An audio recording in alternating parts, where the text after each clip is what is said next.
rejoignons Amélie à 500 mètres de l'estuaire de la Gironde en Charente-Maritime.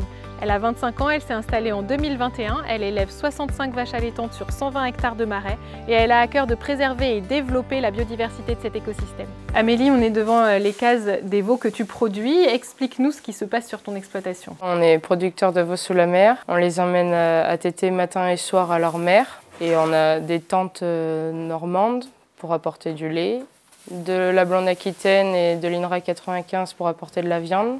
On est sur un parcellaire de 120 hectares. Je suis associée avec ma mère depuis 2021 et on commercialise entre 45 et 50 veaux l'année à la Périgourdine, à Thiviers, qui eux après les emmènent directement dans des boucheries traditionnelles. Amélie, tu concours dans la catégorie biodiversité. Quelles sont les pratiques que tu mets en œuvre sur ta ferme qui favorisent cette biodiversité?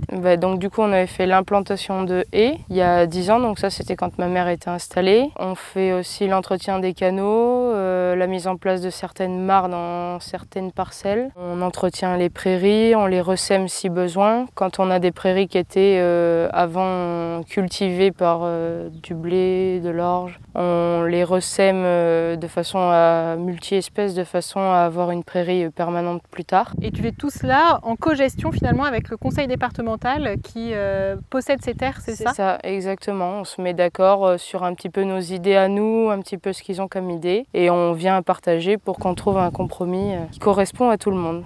Qu'est-ce que ces pratiques t'apportent dans ton quotidien d'agricultrice? Donc ça nous apporte de l'ombre pour les vaches, ça nous apporte aussi une simplicité pour le pâturage tournant puisque ça vient créer des couloirs ou des délimitations de parcelles. Les canaux, le fait de pouvoir rapporter plus d'eau ou d'en enlever, ça permet soit d'éviter d'être inondé, soit de la fraîcheur en cas de sécheresse pour éviter de manquer d'herbe, donc soit pour le foin, soit pour le pâture. Et tu m'as dit que tu avais aussi quelques abeilles. Comment elles prennent leur place dans cet écosystème? Le fait d'avoir un grand parcellaire comme ça, on a quand même plus d'une centaine d'hectares. Les arbres régénéraient moins bien, le trèfle on en perdait beaucoup et donc j'en ai introduit une dizaine de ruches sur mes parcelles et on voit une différence depuis 2 ou 3 ans. Et si on se tourne vers l'avenir, quels sont les projets que tu aimerais développer encore sur l'exploitation?